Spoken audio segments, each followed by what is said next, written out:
Welcome to the Living a Nordic Life podcast, where we explore a simpler, cosier and more intentional life the Nordic way. I'm Fiona McKenna, your Nordic living guide and founder of Living a Nordic Life, where I share all things Nordic living and show you that a Nordic life is the way to bring intentional calm and healthy habits into your own life, wherever you are in the world. Are you looking for ways to bring simplicity, coziness and calm into your life? Well, let me show you how. Visit the Living a Nordic Life website to explore how I can help you on your journey to simple, healthy and happy calm, the Nordic way. You can subscribe to the podcast right here. And if you want regular inspirational emails sent with love from Norway and straight to your inbox, don't forget to subscribe to the Living a Nordic Life newsletters. And so now let's dive into our episode. Hello and welcome to this week's podcast, How Having 2 Chronic Incurable Diseases Has Made Me Healthier. It's a bit of a crazy statement, isn't it? It's probably one of the craziest things I've ever said. And before I even start this podcast, I want you to know that it is in no way a pity podcast. I don't need any sympathy, and this is not for me to garner pity from anybody. I'm telling you about this because I want to tell you about my journey, and I'm hoping that it'll inspire some people. Maybe it'll inspire you. But if it only inspires one person, then I know it's worth it. So let me tell you a little bit about it. Before we moved as a family to Norway from the UK, we were living between the UK and Norway. And it was difficult, I have to say.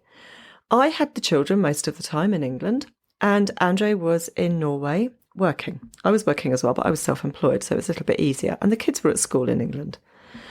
But after a particularly hectic weekend back in, I think it was 2014, February 2014, the following morning, on the Monday morning, I was suddenly struck with the most incredible vertigo. I've had vertigo before, but nothing like this. And it prevented me entirely from even standing up. I couldn't even get out of bed, let alone walk about across the room, a room that I knew. But after a flurry of medical investigations and a nauseating 10 days waiting to see if I had a brain tumour, I'd had an MRI, and they were my doctor, my family doctor, and my specialist in ears. Both were convinced it was a brain tumour, but I had to wait for the results and it was horrible. But after I'd waited for the results, it turned out that I didn't have a brain tumour at all. I had a rare progressive disease of the inner ear called Meniere's disease. And because it's rare, there's not much research been done into it. It's about 1 in every 2,000 people has it, so it's not very common. And there's not very much research done into it. And so, it's not kind of put at the top of the list of things that need to be looked at. There's no cure. And I was quickly put on anti-vertigo drugs. And they were amazing. After a couple of days, I felt normal again. And it seemed to be manageable, and at least for the time being. But with no cure and very little in the way of intervention that wasn't completely gruesome, I have to say, if they want to test to see which ear it is, they spin you around in what's called a vertigo chair to see which ear it is that's affected. And then they blast some cold water into that ear to see if that has an effect as well. Then if it is that ear, that's not the worst bit, you get either a strong antibiotic in the ear or a steroid injection into the inner ear. So it's gruesome. My consultant said, no, don't do that. And I decided I wasn't going to. And so the anti-vertigo drugs seemed like the best option. And it was great for a few years. But after a few years, I started to get a reaction to the medication. And I came off it and on it several times to see if it was the medication that was causing the reaction, and it was. So I had to come off it completely. Luckily, I had a really forward-thinking specialist doctor in ears, nose and throat. And he had been saying to me for months, you really should try changing your lifestyle and your eating habits because this is going to really give you control of it. And he wanted me to cut out coffee and chocolate and salt and a host of other things. And also be very careful about my lifestyle, making sure that I was sleeping properly, reducing stress, certain places I couldn't go with flashing lights, that kind of thing. So I already had some idea of what I needed to do. And this was the best option, to manage the disease with lifestyle and diet. And I embraced it wholeheartedly when I knew that the medication wasn't going to work. I had nothing else to do with it. Because otherwise it would have been a life of dizziness, deafness and motion sickness, and a lot of other horrible symptoms like brain fog. Luckily, this strict approach worked wonders. And it stood me in good stead when we finally moved full-time to Norway, because I had complete control of the disease. I didn't have to go to a doctor and I didn't have to get any medication. And I had no need to ask for medical help. It gave me this wonderful sense of control over my own body and my health and my destiny, and a unique view on well-being that I've kept tight hold of since. So when in 2022 I was diagnosed with another chronic disease, I was a bit prepared. In fact, I was very prepared for the possibility of having to manage it myself. It just came to me naturally that it would be something that I would probably have to do one way or another, even if I was able to take medication. And the disease was autoimmune thyroiditis, otherwise known as Hashimoto's disease. And it's quite common. But it's one of those diseases that's invisible. You would never know, really, if somebody has it. It doesn't show. And it's usually only detected by blood tests. The body decides that the thyroid gland, which is that little butterfly-shaped gland at the bottom of your base of your neck at the front, is a foreign body. And it decides to start to try to kill it off. And the symptoms can be pretty unpleasant. There's a lot of pain, which I was quite surprised at, actually. You think that there wouldn't be, but there is. And brain fog, again, I'd already been managing that, so I had some idea that was an enemy I knew well. Weight gain, gut issues, and vitamin deficiencies. And it's also a disease that likes the company of other autoimmune diseases. But when my doctor told me that he would not be prescribing any medication for it because my blood test showed that my thyroid levels were still within the acceptable range that the medical community had decided on, I knew I had to act myself. I tried really hard, actually, to convince him that I needed medication, and I had all these arguments for it because I thought that maybe that would be a good idea, and if my thyroid wasn't functioning properly.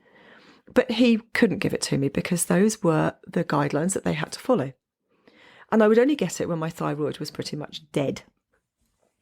So this might seem harsh, but it's the general medical opinion throughout most of the world, I'm afraid to say, and certainly here in Europe. It would have been the same that I would have had if I'd been living in the UK. But acceptable range is not optimal. And acceptable health is not optimal, is it? We want to feel our best. So I wasn't going to take that. And I never want to sit back and allow circumstances to carry me along. I like to do as much as I can within my power to be the master of my own destiny. And that includes my health, or actually most probably my health. In particular, it's the one thing that we can try our best to control, can't we?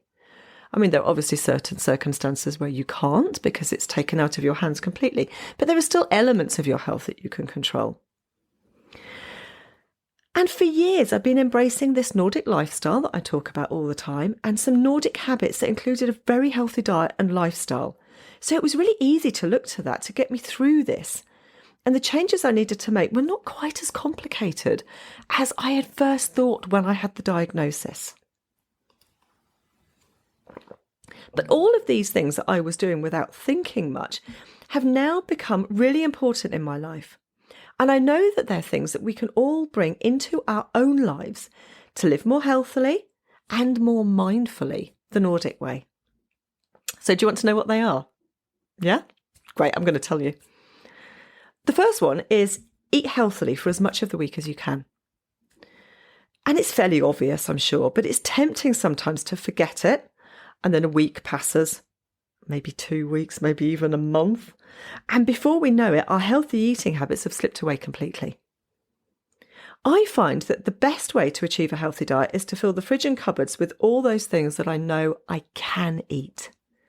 And I don't even buy the things that I can't. I don't buy biscuits, for example, cookies. I don't buy crisps because crisps are my temptation. I love crisps. That's chips if you're American. And I really thought I couldn't do without them, but they have two things. There's potatoes, which I can't eat anymore, but also salt, which was another thing I had to avoid with the Meniere's disease. So the best way for me is to avoid the aisle in the supermarket where the crisps are. I just don't go down there. So they don't come into the house. And if they're not in the house, it's not quite so easy to go out and get them, is it? So that's one of my ways of eating healthily through the week. But having said that, don't be afraid to treat yourself occasionally. And this really depends on what your diet will allow. If you're on a very strict diet because of your health, then maybe, your treat has to be something different. It might be some cherries, for example, or some strawberries, or a favourite meat, or boiled eggs. Who knows? I don't know what it is.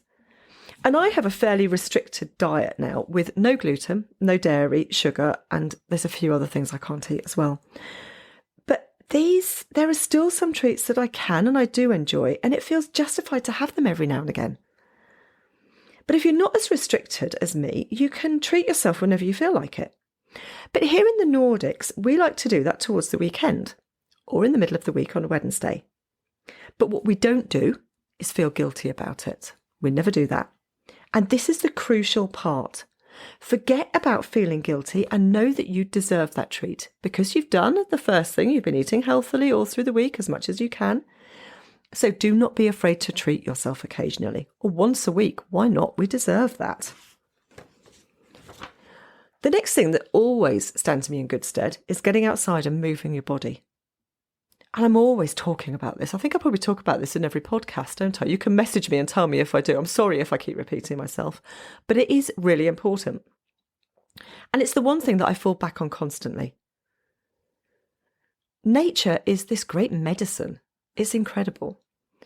And when I'm feeling down or getting some symptoms that I know that getting outside will cure it. Or maybe not cure it, but at least make me feel better and raise that base level of happiness of mine if I'm starting to feel that it's very low. It also reminds me that there's something bigger than me out there. It's not all about me, even though sometimes we can feel like that, can't we? If we can't get out of bed, we feel like, oh my God, it's all about me. But it's not all about you. There's more out there. Get out there and remind yourself, even if you just stand on your doorstep, if you can't get any further, if you have a garden, you can go in your garden or sit outside for a moment or two. And just take it in. But be somewhere where there's nature and try to get away from too much urbanisation and certainly traffic. It's noisy, isn't it? You want to hear the sound of nature. Do what you can. This is something that my partner, Andre, who's Norwegian, taught me from really early on. I'm not sure where or when he decided on it because I don't know. He didn't tell me. He just came out with it one day. But I do remember having one particularly bad episode of vertigo and feeling incredibly fed up. I felt like it was never going to get any better. And I remember saying to him, I can't do anything at all. All I can do is stagger from one room to the next. That's it. I couldn't drive. I couldn't go out. Certain places I couldn't go. It just felt terrible. And it was all, for me, felt like my life was just going to be wall walking and falling over and motion sickness and looking like I was drunk at 8 o'clock in the morning. Because that's how you look when you have vertigo. You're all over the place. And he said, focus on what you can do and not on what you can't. And that simple statement's carried me through every bad moment that I've had with my health. What can I do? What can we do? We might not even be able to get out of bed that day because we feel that terrible, but we can still say a kind word to someone. We might not be able to cook dinner that day, but we can still listen to a friend talking or our children talking about something important. So focus on what you can do and not on what you can't. Some days the can is going to be really big stuff. You're going to get everything done, all the things. And other days the can is going to be really small. But you still can do something. Focus on that. Reduce stress wherever possible. We're always told about this, aren't we? It's been a thing that's fairly recent, I guess. That stress is something that does make us quite ill. If we keep at it, a little bit of stress, I think, is okay. But when you have it in your life every day, constantly, and it's really important, it has an effect on all kinds of things in our bodies. And it's worth keeping a close eye on how much stress we're getting. I've done some really stressful jobs myself. I was a chef in a busy restaurants, I have to say, and I freelanced as well, so I moved from one restaurant to another. And I was an international event manager. And both of them had crippling deadlines. In fact, I think the event management job, the deadlines were worse. Sometimes it was literally just a few hours to organise an event for several hundred people overseas, and you had to do everything. And I know what effect they can have on our mental and our physical health. We start to lean towards some fairly unhealthy habits, some fairly unhealthy lifestyle choices, just to get us through. And it might not be the stress itself that causes the problems, but those lifestyle choices that we make that go with it. So try and reduce stress if you can. And a good way to reduce stress, if you're not able to do too much of that when you're working life, is to live more simply and intentionally. And you can choose that. A great medication for me is my garden. But if you have a window box or even some plants inside, that's enough. I really like growing things that we can eat. I love that. I like to have them dotted around all over the place. At the moment, I've got artichokes growing in pots.